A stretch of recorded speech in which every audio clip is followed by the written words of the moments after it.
Garrett! We're back for another rabbit hole review.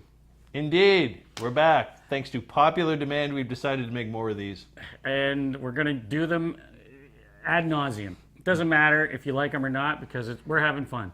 Make sure it's appointment viewing. You bookmark this shit and tell all your friends about it. Tell your friends, we'll wake the neighbors. More and more and more. I think we've gone over this before, but you know. Flog it to death. Yeah, because basically we're trying to pay the mortgage. Yes.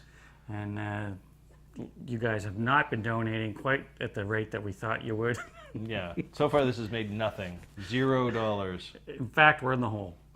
Anyway, we're going to review Danko Jones. Oh, my God. Yes. Garrett loves Danko. Have for a long time.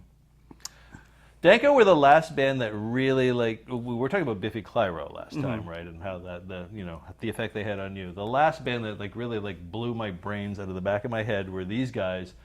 I saw them at a bar in Halifax called, I can't remember if they were Jaguars or Secretaries. They changed their name all the time, but it was during the Halifax Pop Explosion, and these guys were wearing three-piece suits and fedoras like the 1930s, and they played like this insane riff-heavy rock and roll that just blew everyone's mind, and it was the kind of show where everybody was just like that.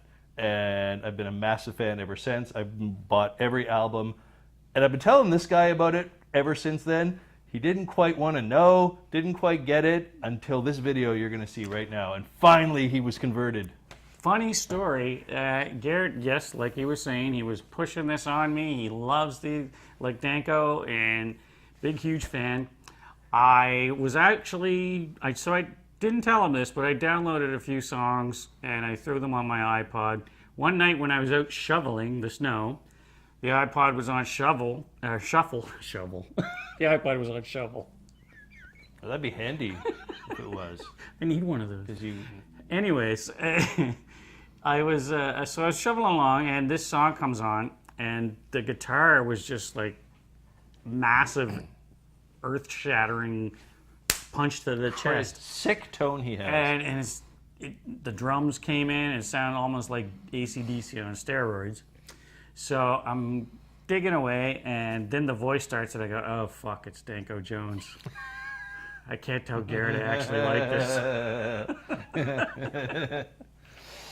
Anyway. I used to be that way, like, when I was a kid, and, like, some of my sister's music, like The Smiths and The Cure.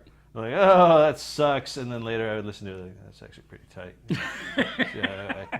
And music's funny like Even that. though, yeah, you like what you like. It pushes your buttons or it doesn't. Yeah. And you can't, if it doesn't push your buttons, that doesn't mean you suck or you don't know. It's just how it goes. And finally, something pushed your buttons. Yes. And so we're going to review Baby Hates Me. My favorite song still that he's done. Now, I actually saw Danko as recently as about a month ago. He played just up the street here from my place. This is my place, by the way. It's pretty sweet, isn't Lovely it? lovely little plaid. Yes. He played up the street at the Velvet Underground. It's awesome as always. Didn't play this tune, though. No? But maybe because it was for Canada Music Week, so it's kind of an abbreviated set. I'm hoping that, that's why. Hope he still plays it when he plays a normal show. Here's the video. I'm not positive. I think that's his wife, the blonde lady. Could be. I don't know anything about the background of this video. I just know that I've seen his wife before. And the thing that kind of pushed me away was he always looked angry, no matter what he was singing about. He just scared the hell out of me. Why is he so mad at me? I did nothing to him. Now, if you know this guy, like if you listen to his podcast or if you've seen him interviewed, he's nothing like this. He's like the most chill, laid-back dude ever. Total music geek, kind of like us. But he's nothing like this. But it's not really like a put-on persona. It's like that's just what happens when he gets on stage. That's his explanation for it. Mm-hmm. Like most people get on stage, they're in front of a mic and they see 500 people. It's his Alice Cooper. Totally. It just becomes this character. Not a character, just everybody has that inside of them. Yeah. And that's what comes out when he's on stage. When most people look out and see a big crowd, they get kind of introverted and go and get withdrawn. He's the opposite. Everything just spews out. Yeah. And that's what you see. Big Thin Lizzy fan too, which makes me respect him even more. Very good. He actually played. I used to do every year. I do the Thin Lizzy. It's not really the Thin Lizzy vibe, but the Toronto version that Roger Costa put on. Way to go, Raj. And he did one or two of them, and he did some videos with the band that I'd play with from time to time, the McBrides, of covers of Thin Lizzy songs. Fucking great job. So I can't fault him for that.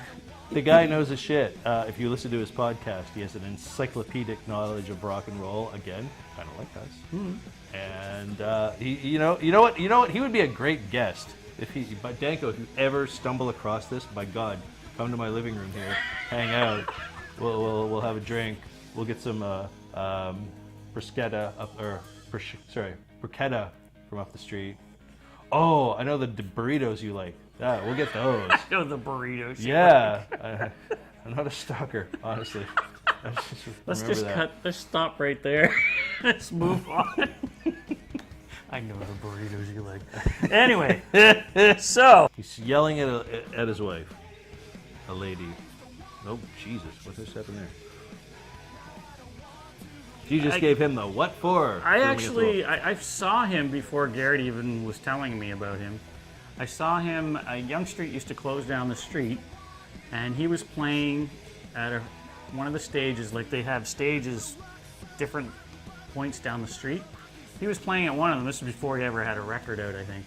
And I saw this guy up there with a fedora on and just playing this kind of heavy rock and roll, and I was totally confused because it was the 90s and everybody was wearing plaid and just staring at their shoes and they couldn't tune their guitars. So I was intrigued, but I was confused at the same time, so I never gave it a second thought. And then when Garrett was telling me about them, it kind of rang a bell. I saw a guy with a fedora playing heavy rock.